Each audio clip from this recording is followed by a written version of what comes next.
kind of slow at getting these videos done, but we just kind of got back to our project. Got all of our wheat planted and everything, so we came back to this. This is going to be our feed area.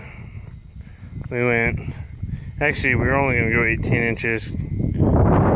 Turned out we were going to be right about 2 feet on this side, and a little over 3 foot on this side. It's about 5.5 feet. We didn't want to make this the full length of the calf because, as you can see, that's our drive-through, and so we didn't want like have a tractor up on there if we were blowing straw in here or whatever. It'd be very minimal and out of the way, and it would keep their front feet up here. This side, of course, we're going to be putting loose hay and corn for now down it, so we'll have to put gravel here for us to drive on if we end up using a feed truck here. I don't know if we will, but just to get it where we keep it clean, just kind of slope these off. We actually had boards run across here to hold it together, but once we got enough in here, we pulled them and then sloped it off. This outside edge is between 8 and 10 inches thick. Rebar in it. This one's the same. This one's not as wide. That's like 16 inches. This is a foot wide here. Just for the amount of pressure that there's going to be. If you can see these little deals here, this is polyfiber. So we have rebar and polyfiber in this. It's going to be, you know, probably 4,000 psi concrete. It's going to be tough. A lot of big gravel in it, and we will keep this watered for the next couple of days. And yeah, that's just it'll help harden up like really hard if you keep it wet, and it won't dry out too quick. Really, we didn't even float it. We just ran a screed board across the top of that. If you don't know what that is, it's just a 2x4 or some type of board, and we just, you know, pushed our concrete and leveled it up between the two. And we didn't float it. We troweled just a few places like that, you can see, and then around these posts. Let it dry up enough, then we broom finished it. Just kind of give it a little bit of texture for calves on this side. Maybe keep them from slipping. You know, it'll get covered up pretty quick in mud and dirt. Little uneven, but it really doesn't matter at all, because it is it's just for feeding. The cattle aren't gonna mind. Go into the barn, show you what we got done there. We got our pipeline in. That's the other thing I've been doing. Did the pipeline for the feedlot, did the pipeline for the barn, and then I put a pipeline in for my wife's chicken house. But have to push this dirt back in here and pack it down. This is where our water tanks can go. We concrete waters. It'll set down on here. We just put some 2 3/8 in it, so we're gonna stub a pipe up and across, and then we'll put posts on the outsides. But left a dead space in here. Our pipe is under there. I'll actually cut that out, and we'll just put a steel plate over that. That way, if there's any issues with the water, we don't have to break out our concrete. We have an access point for it already pre-made, and it'll just be easy to get up and go through there. And the other benefit of that is we don't set the water down exactly perfectly. We ran PVC up, but then we'll go from PVC into PEX and then to water. That way we have a little bit of flexibility. No workout. Got this finished, and then one of our puppies left its mark. So that was kind of good. There is no rebar in these. One of them has rebar down there. The center one where the pipeline actually goes all the way under it, we put rebar through it just to keep it from breaking right there. Our stem wall, bumper wall, whatever you want to call it, is poured. It'll be about 18 inches back here, 14 to 18 inches. And it's got rebar through it. It does have one thing about this when we pull these forms. There's little wood spacers every so often to keep these forms out. If this was a structural pour, we would not do that. Absolutely never do that. Because that'll just give really just lines for the concrete to crack in.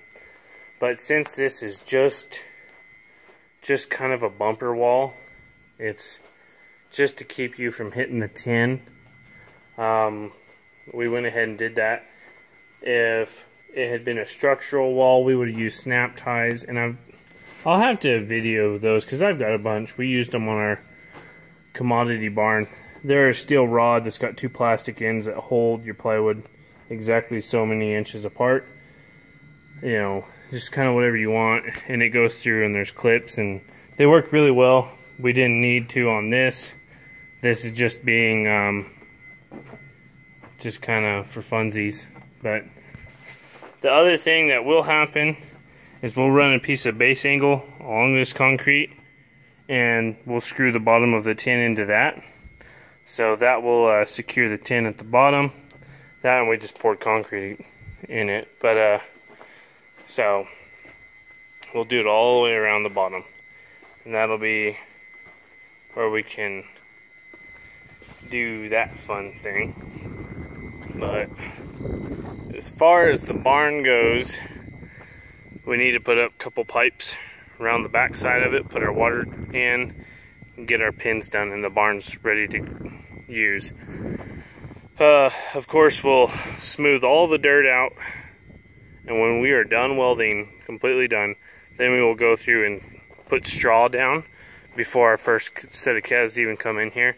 Just since we've had the construction and there's so much loose dirt, we won't have any health problems. These actually ended up hardening back up, and they actually came back into shape. So those are on. Worked really good. You know, got to fill them with a shovel though. So this is like the only thing. Like we saw, this was actually came apart there, but it was after it had already starting to harden up, so wasn't a big deal.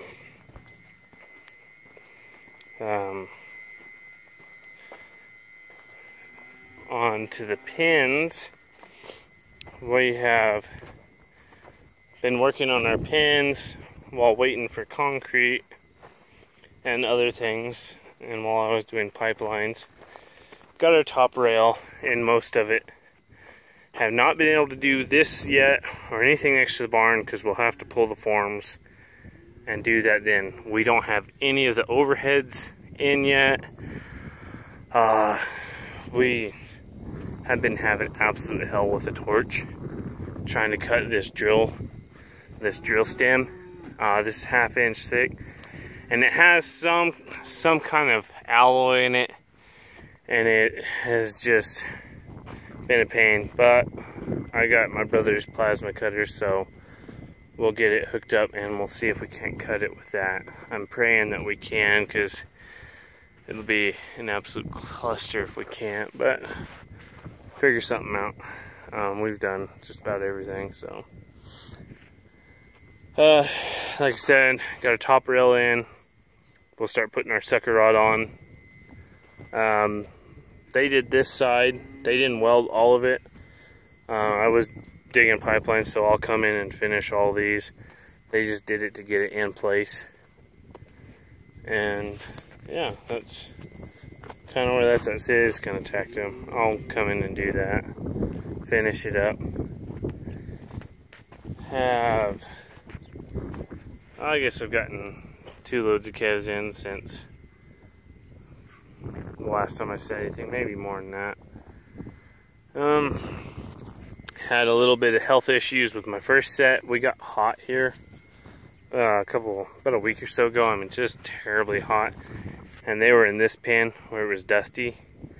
And so, actually, starting to have some health issues. I lost one of them.